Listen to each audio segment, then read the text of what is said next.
There is nothing more tragic for most of us than losing a young person to death, than knowing that anything we hope or wish will never restore their last breath. Something deep inside our hearts fights against our mortal flesh, trying to deny the truth of it all, that we cannot start those days afresh. I'm talking about those days of loss, when you pick up the ringing phone and see a text or hear a voice whose message makes you groan.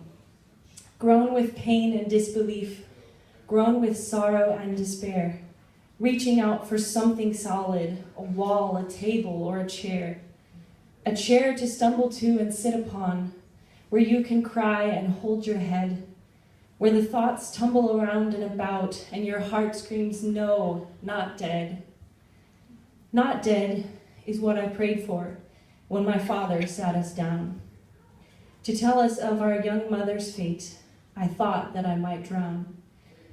Drown in my tears years later, when my heart broke to hear, as a Slovak friend told me sobbing, that we'd lost a friend most dear. Most dear was what went through my mind when I heard of a childhood friend whose days were cut short far too soon for them to end. The end seems near, it's true sometimes, but life still carries on. And though we've lost people dear, not all we hope for is gone. Gone may be the days of the past, but what will we do with this day? How will we choose to live our lives, to find color amidst the gray?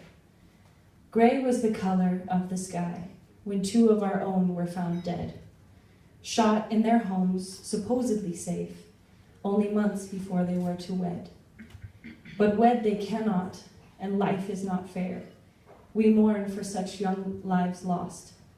Their choices were brave and selfless. They weren't afraid to count the cost. But the cost is often too great for those who choose to fight evil and bad, and for those who survive the greatest losses, like many I know, including my dad. My dad, who chose to carry on, who imperfectly tried to find a way, who loved us, his kids, his people, who knelt beside our beds to pray. Pray he did night after night. The words still echo in my head. He prayed for grace and protection, for peaceful sleep was what he pled.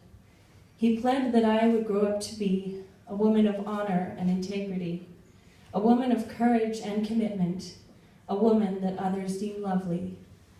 By lovely, he meant that I would be gracious, godly and wise in the choices I make. He asked for discernment, courage, and strength, especially in times of great heartache. My heart does ache when I think of my father's faithful prayers. He prayed that God would help me to not back down, to not be scared. And scared I am when I see some of the horrors of today. But in spite of the fear and the pain, I will try to find a way to bring about some change in the lives of those around me, a way to stand for something more, to be proud of who I could be. And that is what I ask of God, the courage to choose the right way, not for perfection or a way out, but to live and love well day by day. Day by day I will rise and go to work as I teach and live far away from home, from family and friends, but for now I'm planning to stay. I'll stay with you as you grieve. I'll sit with you when you feel lost, standing with you as one of the crowd, supporting you all, whatever the cost.